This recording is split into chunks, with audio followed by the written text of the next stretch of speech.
Hey. I always start off my videos really slow with the date because I never know what the date is, but I made a conscious effort to determine what the date is before I started the video, so it shouldn't be that slow. Today is Monday, March 27th. And nothing's happening. I'm just waiting for something to happen. Not something. I'm waiting for my cycle to come. Like from taking those 10 days of meds. And it's coming because I have all of the angry monster symptoms, but it's just taking its sweet time. I'm ready to get cooking again. But I'm trying to be patient. The hardest part is just being around people. I'm really struggling with that. And then I wasn't feeling good yesterday, Sunday night. I wasn't feeling good at all for no reason. It wasn't anything in particular. I just felt like crap in the worst way. I was a little lightheaded earlier in the morning, in the day. And I think that was just because I had waited too long to have my first meal. I don't know. My appetite has been off. I don't think that's another sign of me. My body is changing and about to do some things. But yeah, my appetite was off. And so I didn't immediately think about food when I woke up Sunday. I just had my tea and kind of did my Sunday routine. And then by the time I started feeling like I was going to fall the fuck out, I realized that I had not eaten yet. So after I ate and relaxed, I felt a little bit better. Later on in the day, I started having heart palpitations, to the point where I was just like, whoa, what's going on? And I really had to consider for quite some time if it was because of something else that I deal with, my anemia, basically, or if it's anxiety. You never know. So,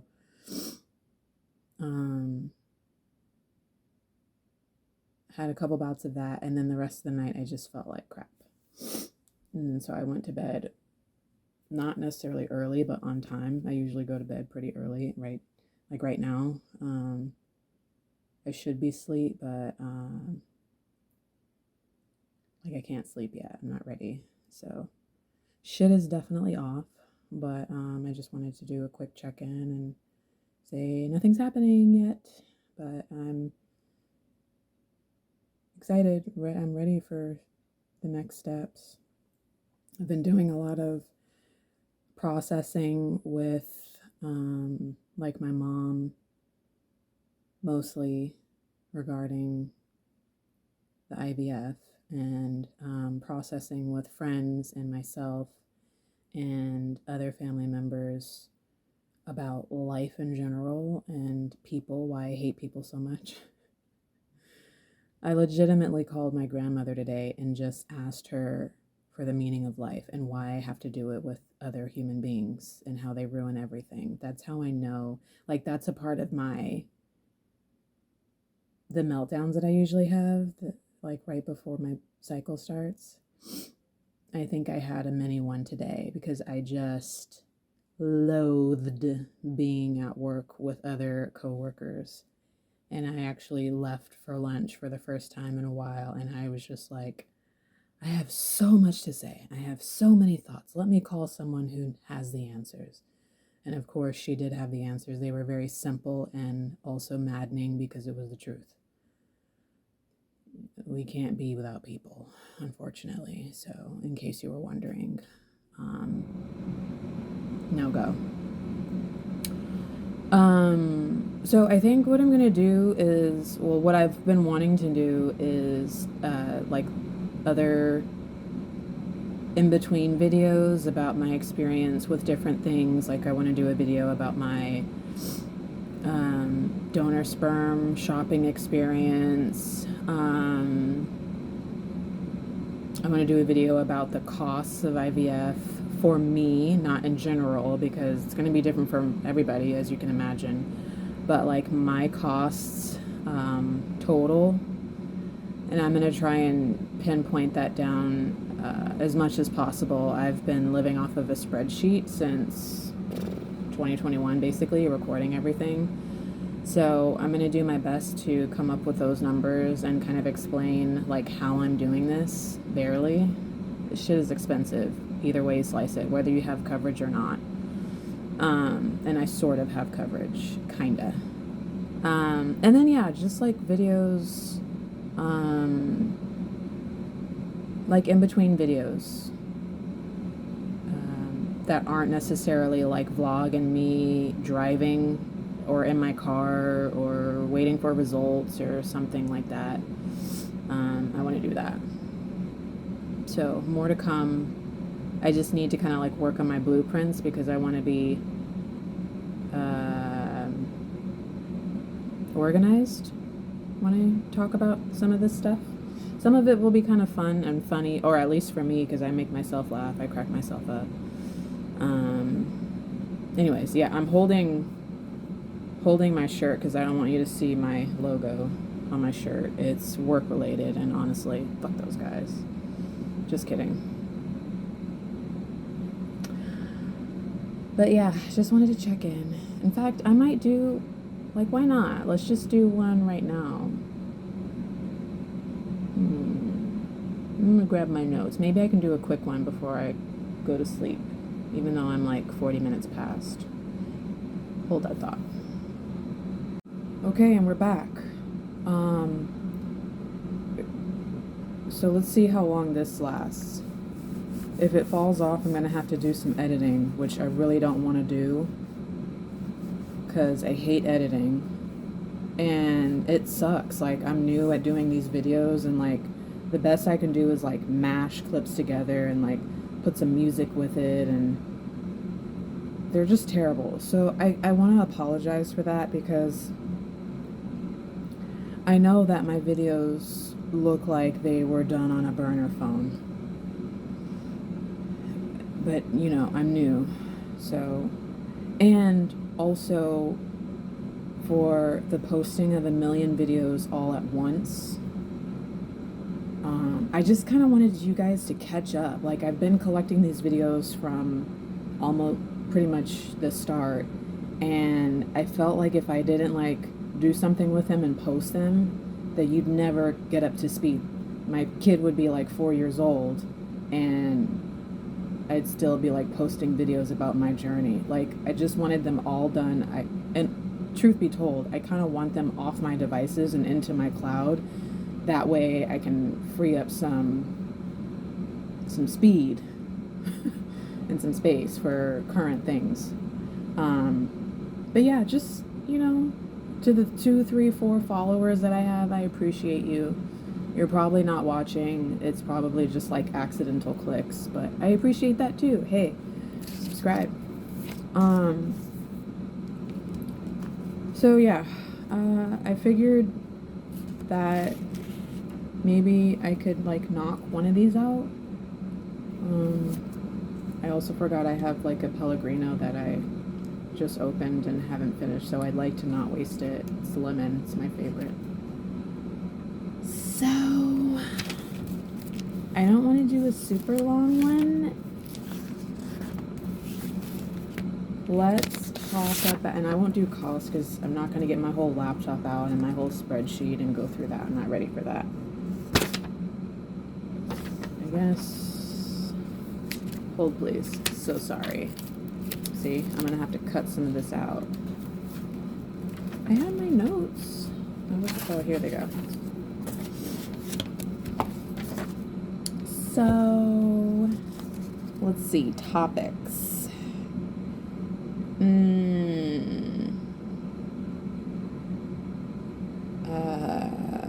Previous and current health conditions.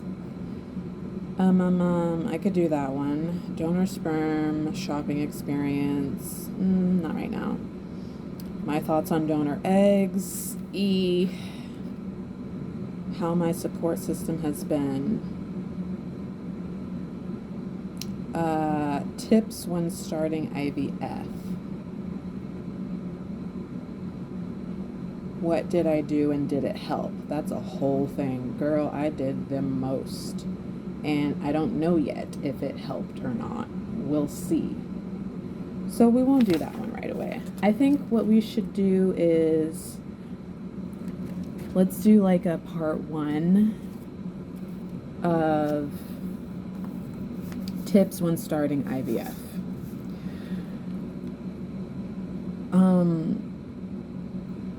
So there isn't one thing or 2 things that are going to get you through this.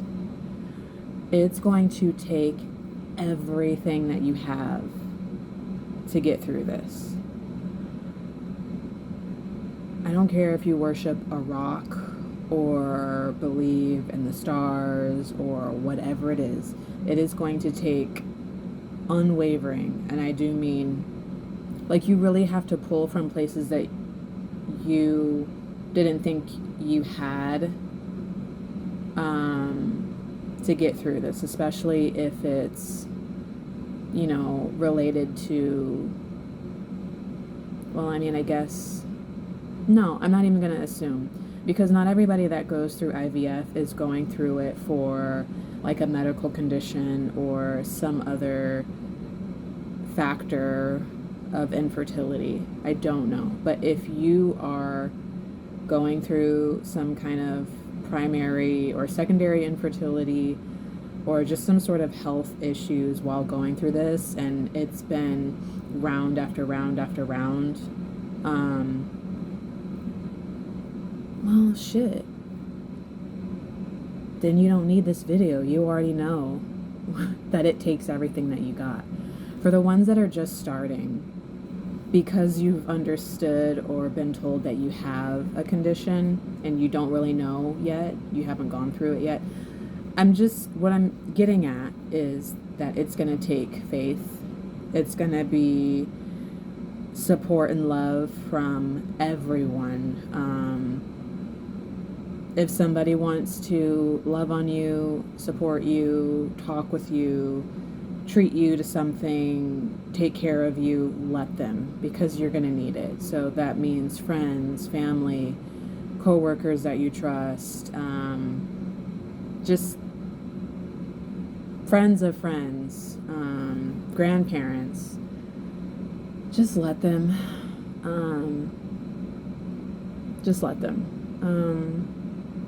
Therapy is like huge. It's actually number 1, I think, whether you're doing it alone or with a partner. You and them, they are going to need therapy. I would strongly suggest it, because there are going to be things that you run into that maybe you can't talk with your friends or family because they can't relate or they don't understand, or maybe they're the reason that you're having this meltdown, or that you've lost sleep because they said something intentionally or accidentally that has just got you flipped, right? You have to find resources that are going to kind of get you through those uncharted waters. So therapy is a number 1. Sign up, find someone that you like and that you trust to kind of be there by your sides. Journaling is huge. I know that documenting and videoing isn't everybody's forte, and people are doing it for different reasons. I have my reasons for wanting to do this, but if nothing else, just journal, and get your thoughts out, because that's just another form of expressing your feelings and like what you're going through. Again, nobody knows what you're going through, you and your partner. And so you can't hold all of that in, and don't do like I did and just say that nobody understands because nobody's gone through it in my circle, in my world, so, you know, I'm just not going to say anything. That's the wrong thing to do. Get it out of you. Write it down, and if it helps to go back and read it, like after you get through stage by stage or hurdle to hurdle, you can go back and be like, damn, I can't believe like we're here. Like I made it here. I'm stronger than I know. And you are doing this. There is a bit of you that has an amazing strength. You may not understand it now or realize it now, but you will very quickly. For me, I listen to a lot of podcasts currently. I listen to a lot, and I watch a lot of YouTube. I didn't know anything really about my form of infertility. I didn't know shit about IVF really. I didn't know what questions to ask. I didn't know what to search for initially. I tried to get into not YouTube,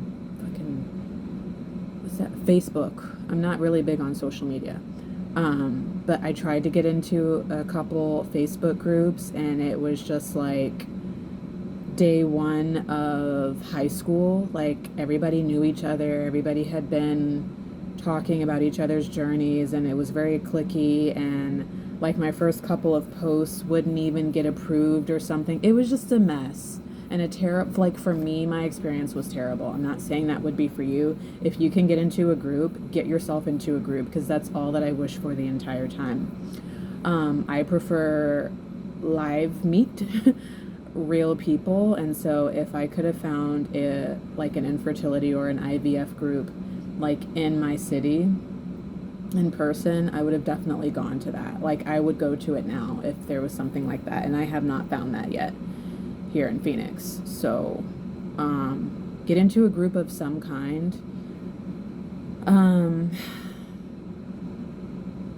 But yeah, so I'll kind of list the podcasts that have helped me tremendously in the description box. And like just going back, YouTube, I was obsessed with research. I think a lot of people are when they start this. I didn't really talk too much to my initial doctor because I just didn't know what to ask. And you know, they're so busy. Yeah, their job partly is to guide you through it, but I don't know if my doctor initially did a good job of educating me. I don't know if that's their job, which sucks when you're new to this whole thing. Even my doctor now, like I barely talk to him, let alone get educated. So if I want to know something, I have to get my breadcrumbs from the nurses and then go and fill in the blanks with my own research. Just be careful, because that's where, you know, Dr. G comes into play, and there's a lot of crazy information out there. So I would cross-reference the information that you come across with medical journals. I have read a lot of those medical studies. And then social media groups, which is basically the Facebook groups. But even on Instagram, there are a couple of accounts of women or couples who have, you know, their whole gram is based around TTC, trying to conceive. And so I've learned a lot from other people. Just keep in mind that, again, their journey is not going to be your journey, and what works for them isn't necessarily going to work for you. It may or may not. So just don't take anything to heart. Do your own research and do what works for you and what feels right and what feels healthy, whether that's mentally and emotionally or physically or whatever it is. Don't do something just because somebody else is doing it. And when I do kind of like my video on like what I did and didn't do, I can kind of go into that a little bit. But expectations. First and foremost, please understand that just because you do IVF doesn't mean that it's going to work. It has a higher chance of working compared to IUI, but it's not guaranteed still. It may not work the first time or the second time or the third time.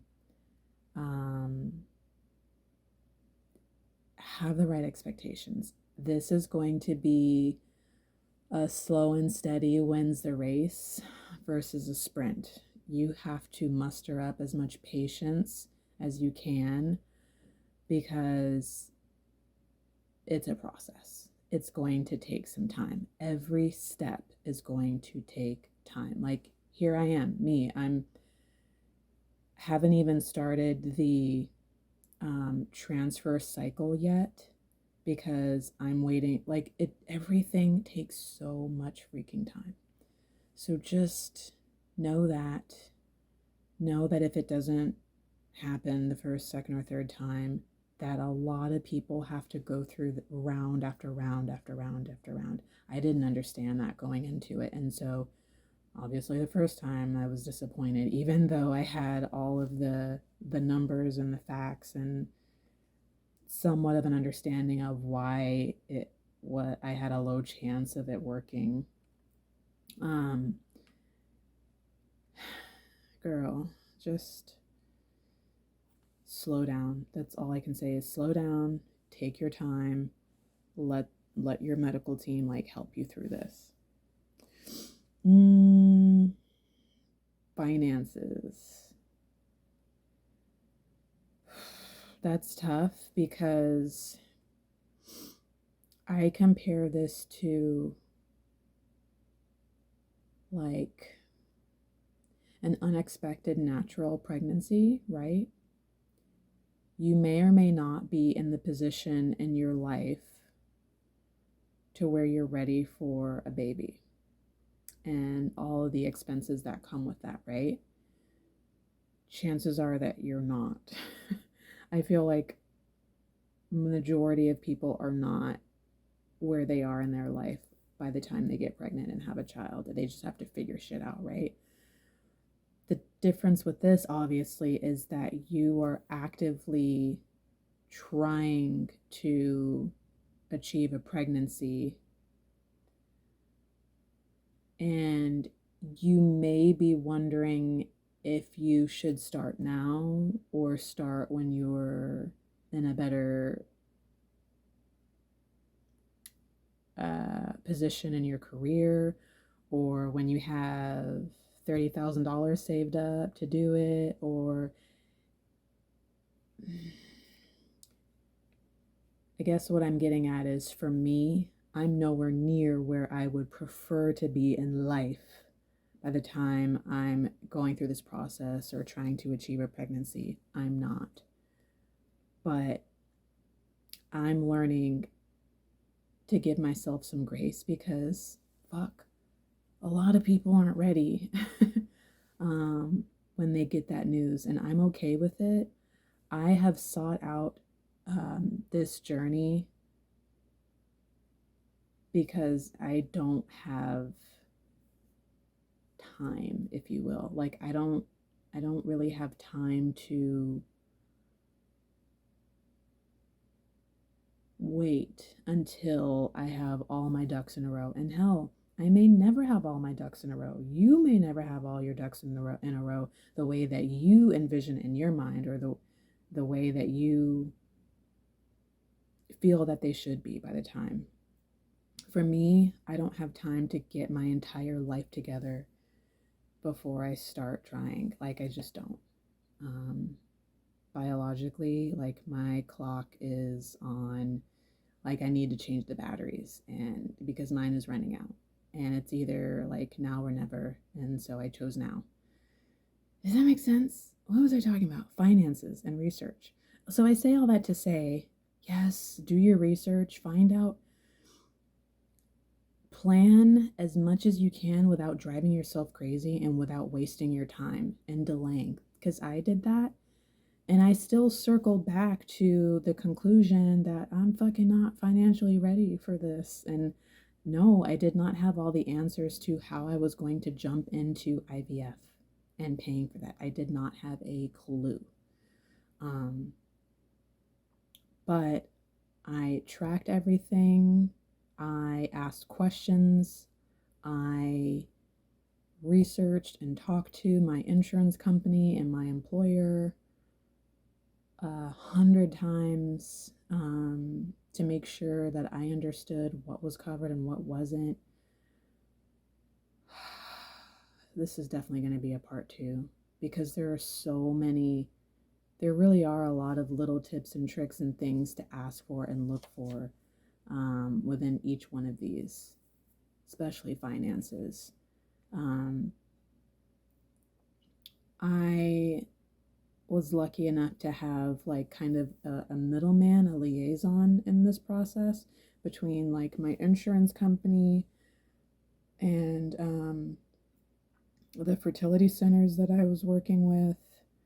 They kind of helped me with the stuff that I didn't know to ask. For instance, like when you choose a fertility clinic, even if they are in your network for your medical coverage, just like with anything else, make sure that your doctor is going to do like treatments in a facility that's also covered, and the team that he's working with is also covered. The procedures individually, they may not all be covered. Like, for instance, me, I am covered for infertility treatments, IVF, without ICSI. Like, ICSI is not included, and that's something that I would want. Like, yes, I want ICSI.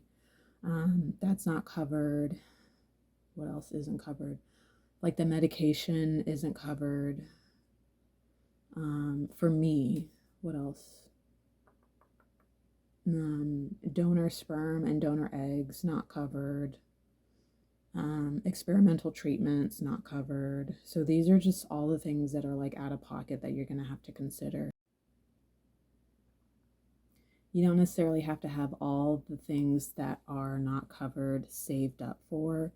It's going to be step by step by step by step. So the first step that you're facing, just make sure you're prepared for that. And once you start that hurdle, start to jump over that hurdle, start stacking up for the next thing that's going to be out of pocket that's coming up. Just for me, I always prepared for the next step, one step at a time. I considered overall how I was going to come up with this huge lump sum of money for all of the things that I could account for. When I was like, there's no way. And so I don't know what made me start doing it this way, but it has worked for me. Also, don't wait too long to check your pride at the door and ask for help from family. I waited for a long time, like I had already started the process before I not only told family and friends that I was doing this, but also before like I asked my family for help. So I know that it's hard. I know that it's a really difficult personal thing to talk about, but don't feel embarrassed. It's nothing to be embarrassed about. Like, it's not your fault that you're needing medical help in order to achieve something that is natural to humans, right? So just keep that in mind. I'm definitely going to do like probably several parts on tips and tricks. I want to go back and elaborate on finances and research and things that I know that I could share with you all. Some resources for learning the scientific part and the biological part of this whole thing. You don't know how many times I've pulled up a diagram of the human or the female reproductive system to understand like what the different parts are and where they're located, and like there are things about my body that I just had no idea about. Not embarrassed. It's just like, who knows this stuff? Maybe you do. I don't know. But yeah, I'm gonna link my resources for like some of the medical journals for my specific scenarios and like social media accounts that I follow. I'm sure they would be helpful for you too. All my podcasts, my YouTube channels. I will share all of that with you because without everything, I really don't know if I would be here right now. I have very much been alone on this journey from start to finish. And, but at the same time, not, because I just had the internet to help me. I know it's kind of taboo, but